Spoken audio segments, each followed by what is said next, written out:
fait exprès, Robert Ménard. Oui, on est Il d'accord. fait exprès, et il a raison, parce que on parle de lui, et aujourd'hui, On remet en cause la loi de 1905. Exactement. Et justement, on montre dans que ce cette qu'on entend jamais. loi est caduque aujourd'hui. Non, mais si. Non, mais si, pour moi, c'est caduque. C'est un bijou de loi qui nous permet de vivre en paix. Les guerres de religion les a connues dans le pays. Oui, mais ouvrir à des choses. Aujourd'hui, la crèche de Noël, dans les mairies, je suis désolé, il faudrait dire, voilà, oui, ça c'est toléré. Il faudrait ouvrir cette loi et dire c'est toléré. La loi aujourd'hui doit être interprétée en 2025. Aujourd'hui, la loi de 1950, forcément, elle ne peut pas être la même en 1950 qu'en 2025. Et c'est valable pour beaucoup de lois. Donc aujourd'hui, ce qu'il faut, c'est pouvoir dire, oui, pour les crèches dans les mairies, oui. Alors, c'est sur la crèche, le maire de Béziers, Ménard, qui insiste tous les ans pour mettre des crèches dans sa mairie, prend des amendes, etc. Et il y a toujours un scandale avec la fameuse crèche. Alors, moi qui suis complet athée et qui trouve que toutes les religions, il faut avoir un QI très inférieur à la normale pour y croire, je méprise les religions d'un point de vue intellectuel, mais je suis pas contre les crèches, dans le sens où on est d'une culture chrétienne, etc., donc ça ne me pose pas de problème. Par contre, comme je suis extrêmement attaché à la laïcité, et là où Hanouna se met le doigt dans l'œil, à savoir, bon déjà, la loi de 1905, c'est pas 1950, parce qu'il se trompe de 45 ans, la loi donc de séparation de l'Église et de l'État.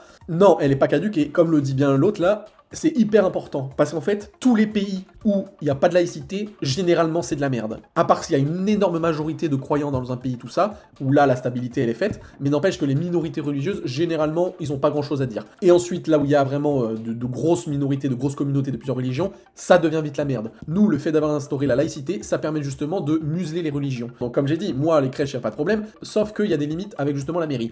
Qu'il y ait des crèches dans les marchés de Noël, qu'il y en ait d'or et tout ça, pourquoi pas. Mais d'en mettre dans les mairies, c'est-à-dire des institutions étatiques, non en fait. C'est pas que j'aime pas la crèche, c'est qu'en fait il faut respecter la laïcité. Pourquoi ? Parce qu'en fait si t'acceptes quelque chose de chrétien dans une représentation étatique, tu n'es plus laïque. Et dans ce cas-là, à juste titre, les autres religions comme l'islam et compagnie, ils auraient le droit de gueuler et de dire bah attendez, mais là c'est à géométrie variable la laïcité. Si on accepte ça des chrétiens, pourquoi nous on n'a pas le droit de faire telle chose ? Et c'est ça le problème, c'est que là quand il dit oui mais on est en 2025 et tout, faut changer et tout. Mais ça tu le dis quand effectivement, demain quand la démographie fera qu'il y aura plus de musulmans que d'autres choses en France, vous allez voir que forcément les lois vont changer. Et donc il y aura plus de laïcité. Sauf que pour l'instant aujourd'hui, on continue de résister, il y a une majorité d'athées encore en France, on garde la laïcité. Et donc si on garde la laïcité, il ne faut pas de crèche dans les mairies, c'est comme ça en fait. Si vous voulez un maximum faire respecter la paix et l'entente entre les religions et les athées, ceux qui ne croient pas en ces conneries, ce n'est pas en mettant des crèches dans les mairies. Donc même si Ménard, je comprends son geste dans le sens, lui en fait ce qu'il veut c'est juste lutter contre l'islamisme, contre la montée de l'islam en France. Parce qu'avant ça posait pas de problème,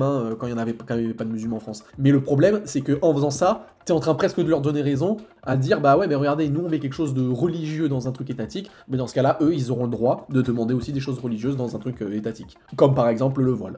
Avant, ils ne le faisaient pas parce qu'ils ne sentaient pas le danger qu'il y a Bien aujourd'hui. sûr. Tu pourrais très bien faire une crèche par exemple à côté du marché de Noël. Mais Et c'est installé par le maire. et c'est d'ailleurs, c'est C'est hors pas de la sujet, ce qu'on provocation, dit. c'est de la résistance. Et oui, c'est de la Et résistance, c'est hors maintenant sujet. qu'il faut résister. Regarde Exactement. Bruxelles. Résistance à quoi ? À l'invasion ? À l'invasion, à l'effacement, Mais comme toi, le dit tu perds. l'effacement de notre culture. Et je ne Alors là, c'est marrant ce moment de malaise, parce qu'en fait, donc là, la séquence, vous imaginez, elle dure une quinzaine de minutes, et en fait, ils parlent tous de résistance. C'est-à-dire qu'à un moment donné, ils sont pas bêtes, ils continuent de dire que oui, c'est pas forcément de la pure provoque ou machin, c'est un symbole de résistance.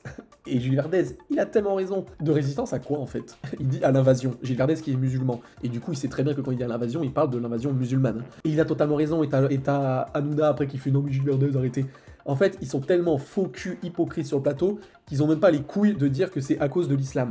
Parce qu'encore une fois, il y aurait pas cette démographie-là en France, il y aurait aucun problème tous les Noëls. On continuerait d'appeler les fêtes de Noël, fêtes de Pâques et compagnie, on mettrait des crèches comme on en mettait d'habitude, ça ne poserait aucun problème. Parce que jusqu'à présent, il y avait une majorité d'athées, plus d'athées que de chrétiens, et pourtant les athées, ils faisaient pas chier. Là, le fait qu'il y ait une résistance, c'est bien que tu résistes à quelque chose, tu résistes pas au vent, pas à rien. C'est pas parce que le christianisme s'efface face à l'athéisme, parce que c'était déjà le cas depuis 50 ans, voire 60 ans. C'est juste que le christianisme ne veut pas s'effacer face à une autre religion, qui est en l'occurrence l'islam. Donc voilà, c'est tout bête, mais à un moment donné, faut oser le dire, quoi. Moi, le problème que j'ai, c'est qu'aujourd'hui, on se pose des questions qu'on ne se posait pas avant. C'est ça le problème. Et je pense que toutes ces questions, on se les pose à cause de personnes comme Gilles, même si je l'aime beaucoup. Mais je vous dis la vérité, je pense que c'est eux qui mettent le bordel, qui mettent le bordel dans la société. Et du coup, quand Hanouna, il dit on se posait pas des questions avant, oui, donc je le répète, c'est parce qu'il n'y avait pas de musulmans avant, et on se les pose maintenant parce qu'il y a des musulmans. Et après, il dit des gens comme Gilles Verdez. Bon, Gilles Verdez est musulman, mais il dit ça surtout parce que c'est le mec de gauche qui veut tout effacer et tout. Et comme on le sait maintenant, on a l'habitude, c'est un phénomène récurrent. Une partie des gens qui ont des pathologies, qui ont envie d'autodestruction, sont bien contents de voir une minorité arriver dans leur pays. C'est comme s'ils pouvaient pas se regarder dans la glace, ces gens-là. C'est des gens qui ne s'aiment pas, et du coup qui n'aiment pas la France, et du coup ils sont bien contents de vouloir tout détruire pour accueillir d'autres gens, d'autres civilisations, etc.